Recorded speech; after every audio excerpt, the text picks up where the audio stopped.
One thing I want to talk to you about right now is awareness. Awareness.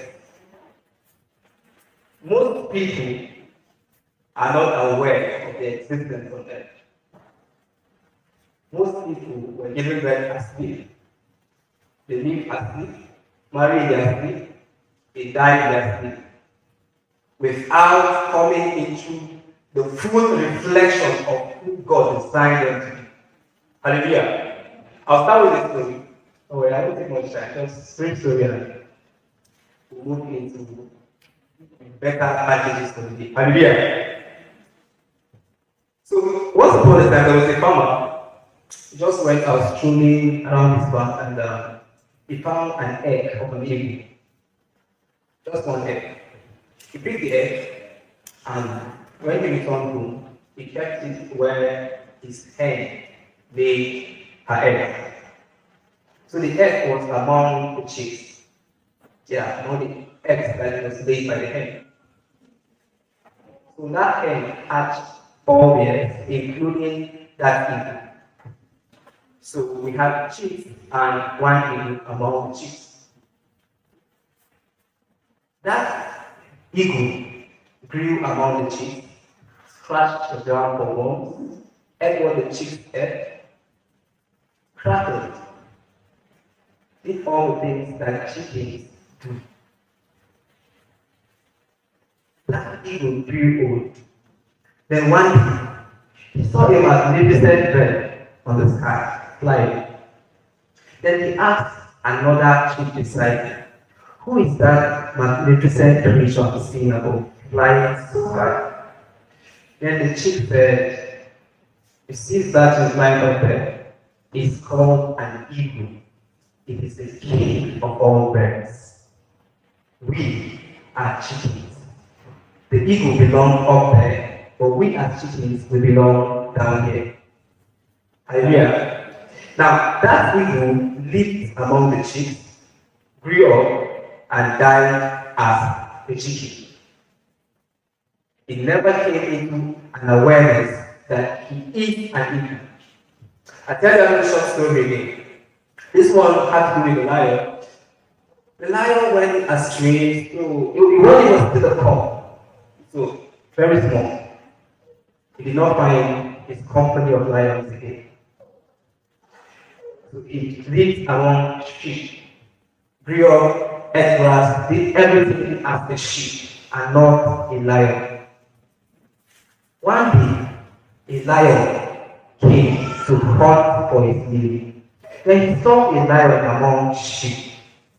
He was surprised, but he approached, then other sheep disappeared. Then he stopped that one, that lion that was among sheep. And he asked him, don't you know who you are?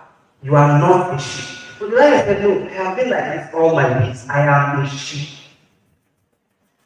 Hallelujah. Follow me closely. These two stories have where they wake up. Then the lion brought him up. Then he took him to the riverside. I said, look at your reflection on this water. So when that lion saw his reflection, he roared for the first time. And from that he lives as a lion. He never lived among the sheep, nor did he behave as a sheep anymore. Now the difference between that eagle and this lion is awareness. One came into the awareness of his person and his personality. The other never came into the awareness and he died like that. Waking up is very, very hard. Hallelujah. So what did I say? Most people were given birth asleep. They live asleep and they die in their sleep. Why? Because if you are asleep, it's hard to wake up. It's not comfortable to wake up. If somebody wants to wake you up, you feel they are disturbing your sleep. So you prefer to hide under that little cocoon where you were brought up, where you did not really have any dignity because of the programming of the society. What if you are able to wake up from that sleep? The thing is, it is painful because once you identify the person you really are, you know that there is a lot of work to becoming that person. So you prefer to hide and die in that shape that the society has given you. So that begs the question, who are you? You know, this question is a very tough question for most people. Yes. Because it's the hardest question you can ever answer. No book is going to tell you who you are. If you identify as a biologist, a psychologist, a philosopher, or anything, that is something you are giving yourself as part of your identity. But that does not define you. Really, who are you in the first place? When the push reaches the shore into the Akemonuba, you ask, do you know who am I? But really, do you know who you are?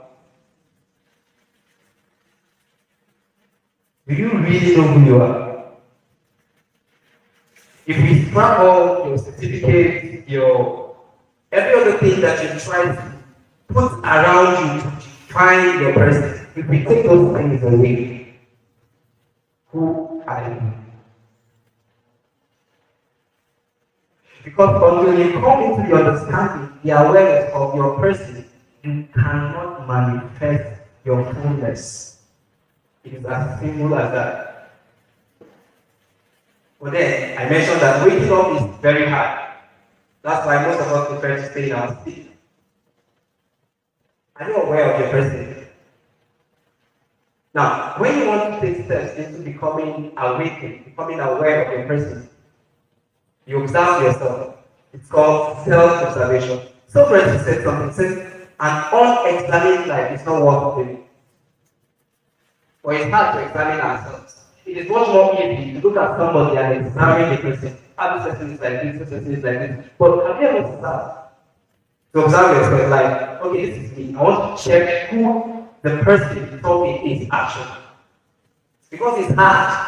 There is no view anywhere to give you understanding of who you are. Because whatever we do, it is what you give us an idea of. My name is not me. Because I can change names tomorrow. I have not changed myself. That means there is a deeper definition of who I am than my name, than any title, any certificate I can ever acquire, or anything. But until I understand that person, I cannot give the world the full package that God gave in this body. That is why this program is centered on discovering identity and reflecting glory until you discover that you will not know what to reflect.